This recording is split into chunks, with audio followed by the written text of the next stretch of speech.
ಹಾಲಕ್ಕೆ ನುಡಿತೈತೆ ಹಾಲಕ್ಕೆ ನುಡಿತೈತೆ ಹಾಲಕ್ಕೆ ನುಡಿತೈತೆ ಹಾಲಕ್ಕೆ ನುಡಿತೈತೆ.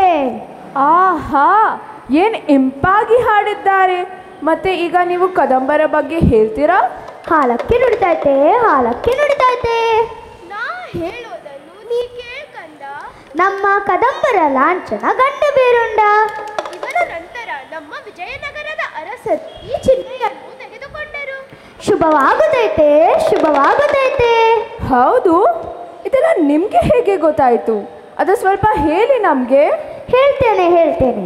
ಒಂದು ಚಂದ ನೃತ್ಯ ನೋಡಿ ಆಗಬಹುದೇ? ಆಮೇಲೆ ನಿನಗೆ ಹೇಳುತ್ತೇವೆ. ಈ ನೃತ್ಯವನ್ನು ನಮ್ಮ 5ನೇ ತರಗತಿಯ ಈ ವಿಭಾಗದ ಮಕ್ಕಳು ಮಾಡುತ್ತಿದ್ದಾರೆ. ನೋಡಿಕೊಂಡು ಬರೋಣ ಬನ್ನಿ. ಶುಭವಾಗುತ್ತೈತೆ ಶುಭವಾಗುತ್ತೈತೆ.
ವಿನಿಮಯ ಕನ್ನಡ ವಿನಯವೇ ಕನ್ನಡ.